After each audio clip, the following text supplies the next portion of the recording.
Voilà, donc là, je reviens avec la troisième partie de l'histoire. Vous devez vraiment écouter cette histoire jusqu'à la fin. Parce que ça va beaucoup édifier le peuple de Dieu, surtout toutes les personnes qui veulent entrer dans un mariage, que ce soit nos frères ou nos sœurs en Jésus-Christ qui veulent entrer dans les mariages. Vous voyez, je continue l'histoire. Ça, c'est la troisième partie. Elle m'avait invité chez elle. Et je suis allée chez elle, bien-aimée. Je suis allée chez elle. Et arrivée chez elle, son mari n'était pas encore là. Son mari n'était pas encore là. Son mari était un adorateur de Satan. Son mari était celui qui adorait Satan. Donc elle allait à l'église pour prier. Et son mari restait à la maison pour invoquer le diable dans leur maison. Vous imaginez un peu la chose. Vous imaginez un peu ce que notre sœur vivait. C'était assez compliqué pour elle. C'était assez compliqué. Vous imaginez que vous priez Dieu et votre mari invoque le diable dans votre maison. Imaginez un peu la vie que notre sœur en Jésus-Christ vivait dans sa propre maison. Lorsqu'elle sortait, elle était bien. Mais lorsqu'elle était chez elle, elle était dans le temple du diable. Est-ce que vous imaginez un peu la chose? Alors elle m'a dit, reste tranquille. Il faut que je descende dans la cave avec toi pour que j'aille te montrer quelque chose. Au départ, j'avais peur. Vous savez, je ne servais pas encore le Seigneur.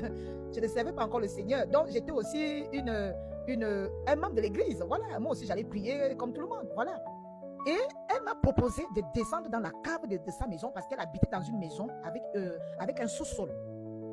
Alors, elle m'a proposé de descendre au sous-sol pour me montrer quelque chose qui était là-bas.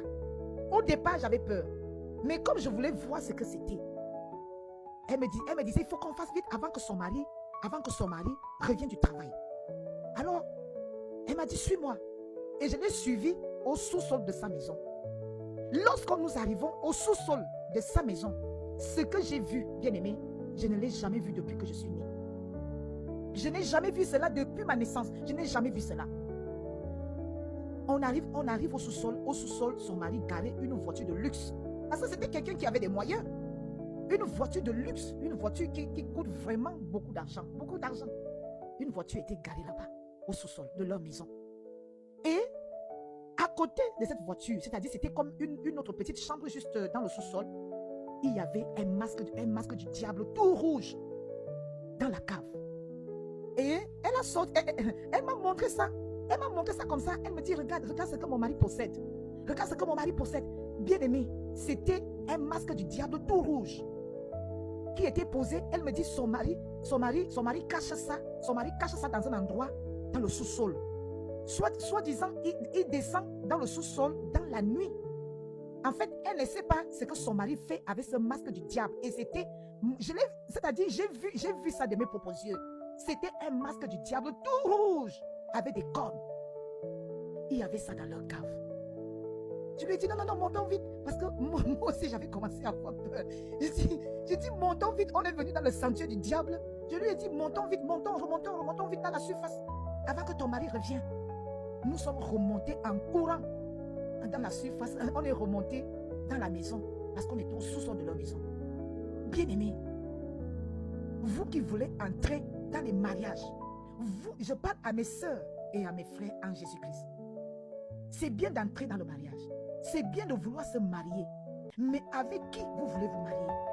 Vous voyez cette sœur, elle se retrouvait dans une situation comme cela. Est-ce qu'elle avait prié Dieu pour connaître l'état spirituel de son mari? Son mari, c'était un caucasien. Son mari, c'était un Français de souche. Mais qui était dans des choses qui ne glorifient pas Dieu. Son mari était un adorateur du diable.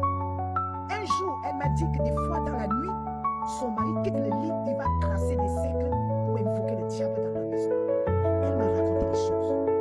Et elle était tellement maigre, c'est comme si on suçait son sang. Mais elle était dans le mariage. Et le pire de ça, c'est que à l'église, on disait, non, ce n'est pas la volonté de Dieu de divorcer. Dieu va toucher son cœur. Dieu va toucher le cœur de ton mari. Il va abandonner ces choses-là. Cette soeur est restée dans l'église, je ne sais pas combien d'années. Son mari n'a jamais changé. Son mari n'a jamais changé. Et d'ailleurs, je suis en train de dire aussi des sœurs qui sont dans les mariages. Si vous vous retrouvez dans un mariage et que votre vie est en danger, priez Dieu pour que Dieu vous sorte de là. Parce qu'on ne peut pas cohabiter avec un sataniste. On ne peut pas vivre dans une maison. Vous priez Dieu et votre mari invoque le diable dans votre maison.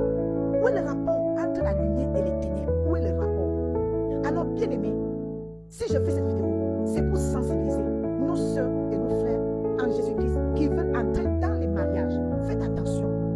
Faites attention. C'est bien bon de vouloir se marier, mais avec qui voulez-vous vous marier? Priez beaucoup Dieu avant d'entrer dans un mariage. Demandez la volonté de Dieu. Demandez la volonté de Dieu. Priez vraiment, priez plusieurs fois. Soyez convaincus afin que vous ne vous retrouvez pas dans des situations compliquées, dans des situations où on va sucer votre sang. Ne vous retrouvez pas dans un mariage où vous allez vous marier avec un vampire qui va sucer votre sang. Vous savez, cette sœur n'a pas rendu l'âme parce qu'elle venait quand même à l'église. Mais sa vie était bouleversée. Elle n'avait pas une vie épanouie dans son mariage parce qu'elle vivait avec un sataniste. Alors, bien aimé, faites attention. Le monde que nous vivons là est dangereux. Faites très attention et priez beaucoup avant d'entrer dans un mariage. Priez beaucoup, confiez tout à Dieu. Si vous rencontrez un homme, confiez cet homme à Dieu. Même si cet homme vous plaît, même si cet homme est beau, même s'il est comment, même s'il a beaucoup d'argent, mais allez d'abord consulter le Seigneur. Allez d'abord prier Dieu. Si cet homme